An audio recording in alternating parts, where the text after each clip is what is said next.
Welcome to the next episode of the Day After Podcast, a little extra show we do every time we watch something weird. Mike and Haley are here, and what I want you to do, Mike, is to give me a 10-second elevator pitch as why somebody would want to watch 1987's sci-fi comedy RoboCop. Just Go. I'm going to cheat off of Dan Harmon. The title is RoboCop. Take it and just keep it. Before you just don't look a gift horse in the mouth. But then that's my elevator pitch, and then you will keep it with you, and then you realize it is so much better than you expect. You said going into it that this is like somebody was given a shitty premise and said, just make what you want. I don't care. And then the directors and the writers were going, we got what? We got RoboCop? We got RoboCop. You've got to be fucking with me. What drunk audience member was putting scenes from a hat in there? Okay, so I really expected this movie to be like the comic series Axe Cop.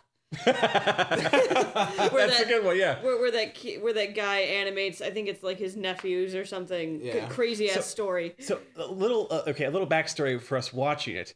Unlike these two guys, I was raised by a chest full of VHS tapes.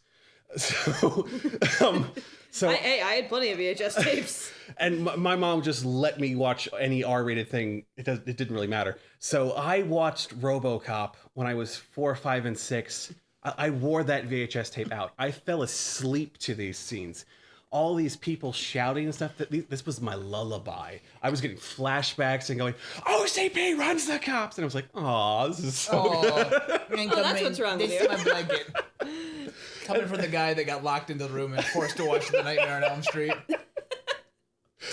But your trauma is our reward. I haven't seen this probably since I was maybe 10 years old. It's so beautiful. It has aged so well. Here's what, maybe I have a bias because somebody told me, you always hear the line, I'll be back from the Terminator, yeah. right? I very recently learned that was actually a comedic scene. And it threw me off. It wasn't like a menacing. It's like he doesn't have the right credentials, so he says, I'll be back.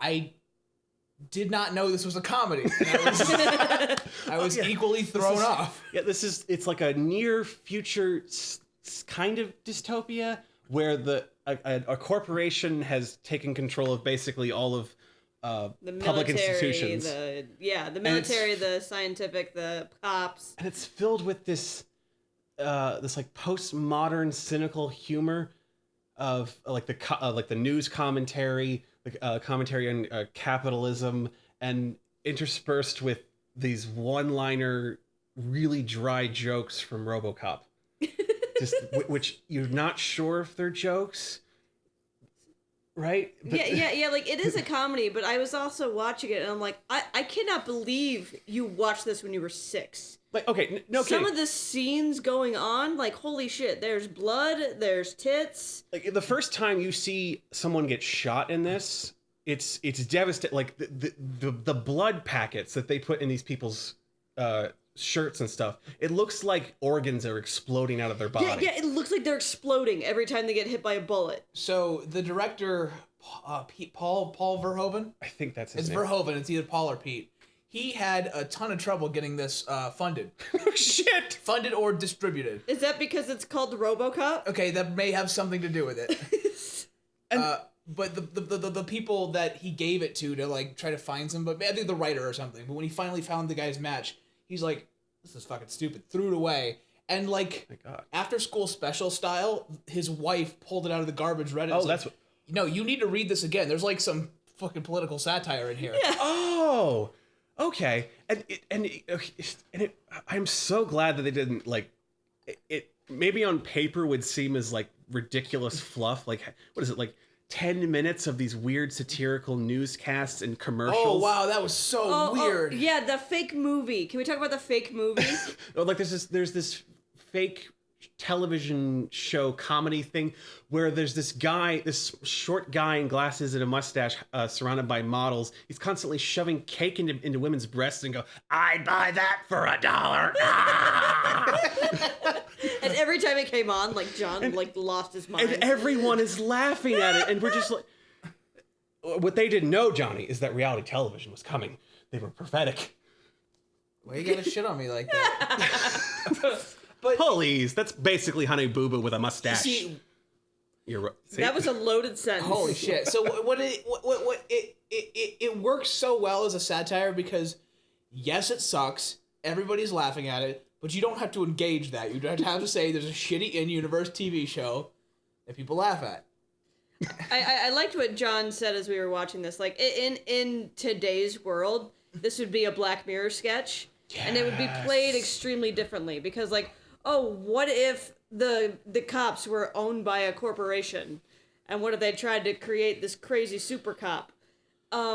So, like, you have that premise, and there's so many ways you can do it. To go action comedy is the most 80s decision I have ever seen. This is not a black comedy. I'd call it a dark comedy. Yeah. There's lots of blood and gore and exploding organs, as we've talked about. I think the first accidental death really sets the tone. That guy in the office. You have 20 seconds to comply. Oh, can we talk about the stop motion creature? Okay, yeah, what about that? So, I forget what that's called. Okay, the setup is that this OCP has the first run-up for a robotic cop is this giant walking tank called Ed 209. Yeah. Well, it's called Ed. And of course it's called Ed. And the special effects of this thing, it's a stop motion model. Yeah.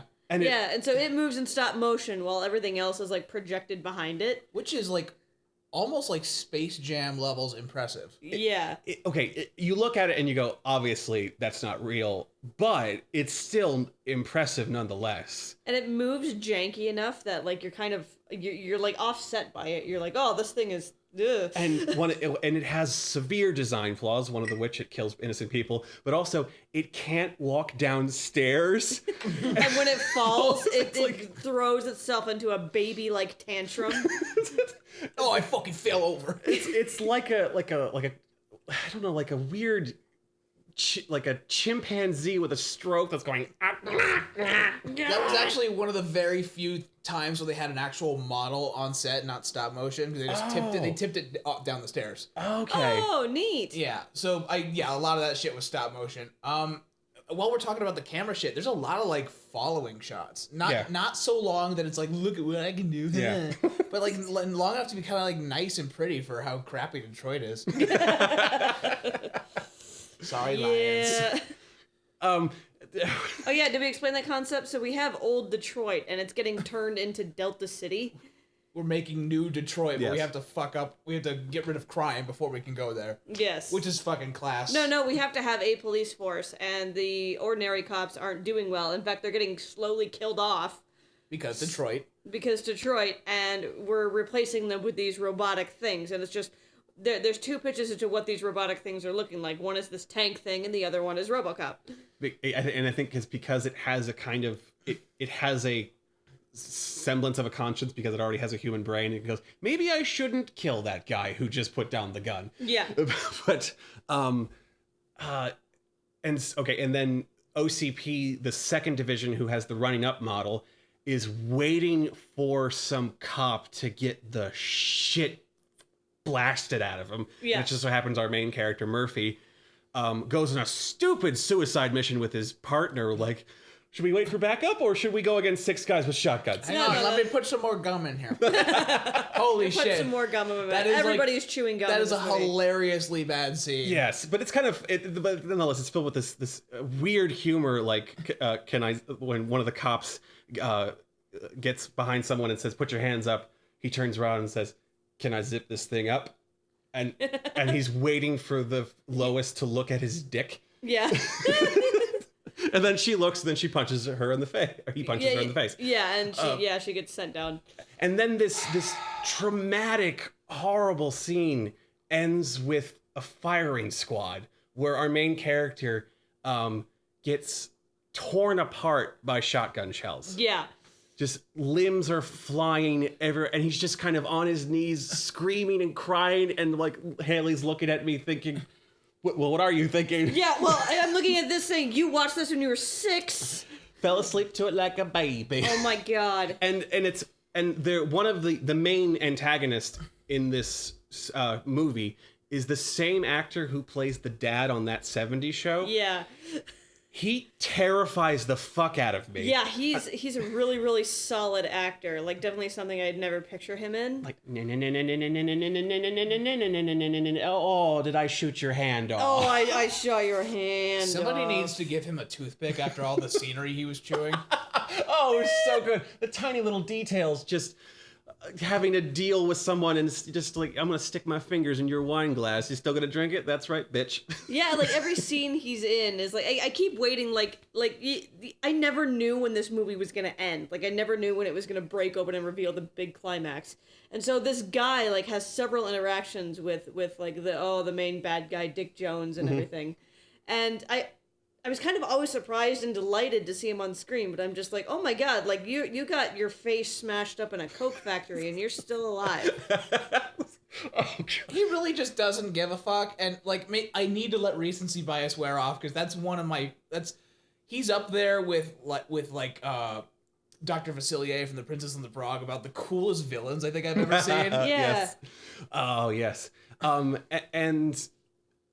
So the basic plot runs, okay, RoboCop is installed, he does a good job and everything, but he starts to have some flashbacks, and then he starts to investigate the guys who killed him, and he finds that the guys who killed him are working for one of the vice executives of OCP, and then he goes to try to arrest the vice president of OCP, and he can't because of his programming fucks him up. Yeah, and then Directive 4. And then the cops then hunt RoboCop down, and then we have to wait for him to get the evidence to prove that he's innocent, and he kills all the bad guys.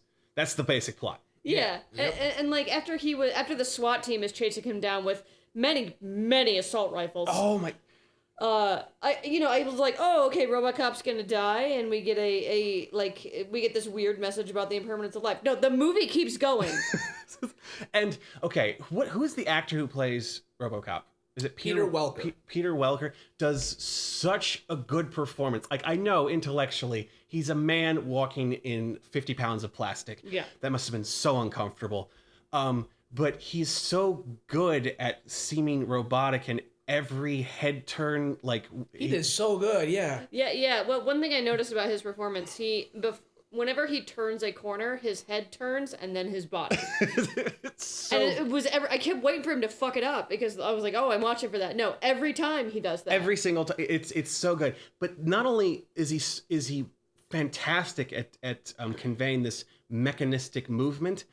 When that scene that you just said, when the cops turn on him, and he all of a sudden gets just a barrage of bullets in a parking lot. Yeah. And his armor is filled with holes. His visor has a hole in it, so you can finally see one of his eyes. Yeah, one of his. And he's blue just eyes. he's stumbling and he's crawling and he looks like a broken child. Yeah. Trying to crawl under his bed. God, that's so sad. Ugh. And the way it's shot is just filled with smoke and light, and you just see the silhouette of this shiny robot just trying to crawl, going, please stop shooting me. This is how I died. I don't want to go through this again. And like that whole time you're thinking, and I didn't think of it till Milo brought it up, when, as he's crawling away, this is how he died. And like, that's his imagine flashback. The flashes he's getting as this is happening to him. It's so fucked up. Like the range of emotion. Like this is a crazy over the top 80s action movie, but it has these moments where it zooms all the way into really deep political satire or action scenes that make you want to cry. Yeah. And it's so unexpected. Like when he another one which I was surprised at, like, oh my god, I'm kind of crying, where he has a flashback and he finds out where he lived. Oh yeah, and he walks through the house. He walks through a house where he lived, but his wife and child, who were not told that he wasn't killed and turned into a cyborg, have moved and put the house up for sale. So he's walking through an empty house. That's the only thing that's left is dead flowers and a computer screen. Robo-realtor? Yeah, some kind of robotic realtor that's like spouting telling him this the features of the house. This cliche talking point bullshit. And he's just having these flashbacks of Halloween or when his wife came up to him and said, "I have something to tell you. I love you." And then some guy gets melted by toxic waste later. By the way, Same movie. when he said "Don't touch me" because he's melting like a pizza, that was the first time he had seen that guy in makeup. Oh, that's fantastic. Yes. So he's like, "Okay, we're doing a scene. That's gross." Okay. First, we have to explain. The final showdown is that RoboCop hides in the steel mill where he was first murdered, and then his murderers follow him with these assault cannons. Yeah, and they're trying to hunt him down. And everything goes as planned. Normal. This is a normal final action sequence, except one of the villains crashes into a container of toxic waste, and then he walks out, and his skin is melting, and he's like this radioactive zombie where half of his, like, it looks like in 5 seconds his flesh is going to fall off his skeleton. And he's like limping around looking for his old friends and howling and going, "Help me!" And it's just like totally out of nowhere. It is this like crazy horrifying it's surplus. It's extra. It's not needed. It's wonderful. This movie is extra as fuck. Yeah, this movie is extra as fuck. Every single actor is extra, except for the girl. And then he gets run over by a car, and he just splatters. It's like you hit a water balloon filled with human organs. Ugh. Movie, you did not have to go that hard. No, the movie refuses not to go hard. Movie, follow your dreams, but not this hard. So Why go that hard? I think we're about ready to wrap up. I think so, yes. You guys excited? Like, it's one of those action movies where you end it and you just spend the next 30 minutes with your friends going, "Do you remember that part? Do you remember that part? Do you remember this part?" It's so quotable. Jesus. It might be one of the most 80s things I've ever seen in my life. We're in the dance scene where the guy's catching the gun and you're like, I think this movie might be made in the 80s. Or like there's an 80s doing businessman coke. snorting coke off two hookers' breasts, and 5-year-old Mikey's going, "This guy really likes sugar." Everything's fine. Guys, join us next time for something else that can't ever live up to RoboCop. Yeah, I was gonna say, it probably won't be anything close to what RoboCop was. We'll try to get something totally different that we wanted to buy a car that goes really fast and gets really shitty gas mileage. I want a fast car that gets really shitty gas mileage. Oh my god. Oh, bye everybody.